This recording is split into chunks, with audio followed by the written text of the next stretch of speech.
When you talk about change, a lot of people talk about change and they have a million different suggestions how to go about it.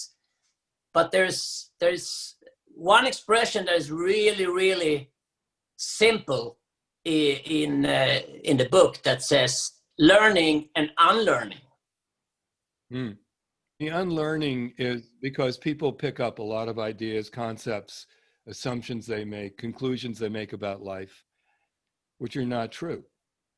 And reality is always there to study. And so if you look at reality, those concepts don't hold up to scrutiny.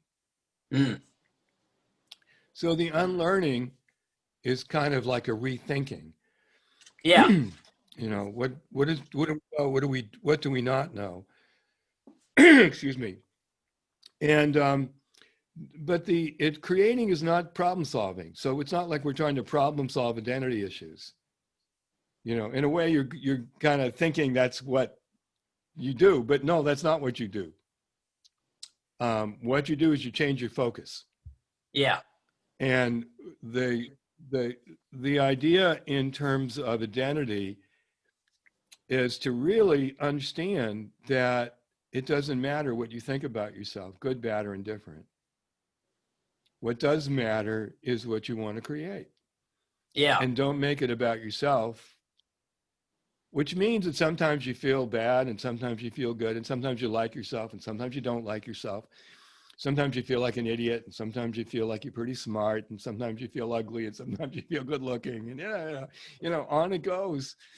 And it doesn't matter. Any of those ideas, any of those opinions just doesn't matter in the real creative process. Now, when you make it matter, then you have an oscillating pattern in which success is reversed.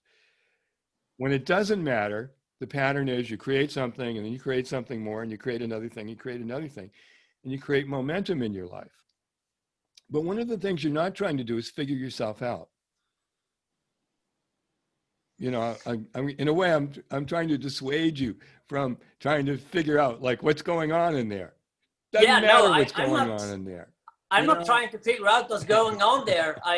I'm just trying to grasp the simplicity in your approach. There is a very good quote in the book that says that reality is that which when you stop believing in it, it doesn't go away. It doesn't matter what you believe. It doesn't matter what kind of perceptions you have. The reality is what it is, right? That's right. And that's right. The simplicity in your approach so it's like this. It's like this. Let me sort of explain. It's like this. Reality exists and you either see it or you don't see it. Yeah. You know, it's not a subject to perception. It doesn't exist because you see it. It exists. No. And you either see it or not. Yeah, even if I close my eyes, it's still there. It's there, yeah, right. But what I mean, the simplicity in your approach is that you use the word the current reality. You need to know the current reality to know where you are before you can understand where the direction is. It doesn't give you the direction you should go. What it does do is say, I want to go here and here's where I am. I need to know where I am so that I know what actions to do.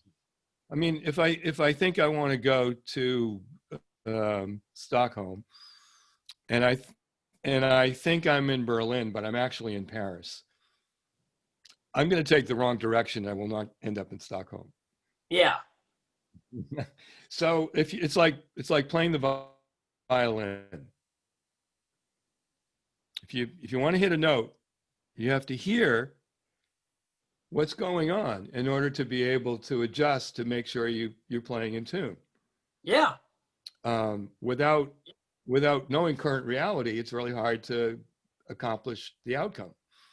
And so, and one thing I often say is reality is an acquired taste. Because in reality, we have many things, including good things, including bad things, disappointments, frustration, loss, triumph, joy. I mean, all of those things exist in reality. Yeah. And so we need to know all of it, not just some of it.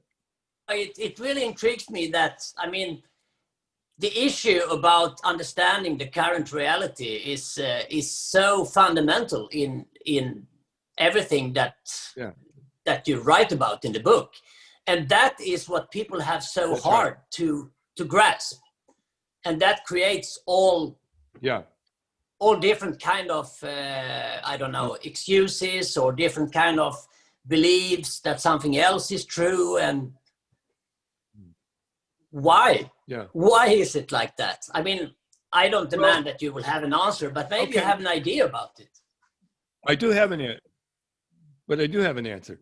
Yeah. And the answer is that in light of not knowing, we create theories. We hate not knowing. And so we speculate, we theorize, we create various concepts. And we think the concepts are true. And what art students need to do is learn how to see what's in front of them. What musicians need to learn to do is hear to be able to identify what they're hearing. I mean, in the arts is a long tradition of getting reality right without a concept. Now, here's the point. If you can look at reality without concepts, you're more likely to see what there is, what you know and what you don't know. Yeah. If you think you know what you don't know, you don't ask the questions. What's there? And so what's going on is a lot of people, because of their concepts, think they know what's there, so they don't look. If they look, eventually they will see. So that's the point about reality. And this is why people often don't see realities, because of the concepts that they hold. What is your current reality? Do you really see what's there? If you become more conscious about the things that you don't know, then you will ask more questions to learn and understand what your current reality really is.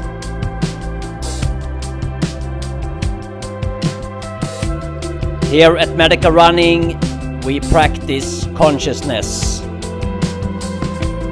Conscious breathing, conscious movement, and conscious communication.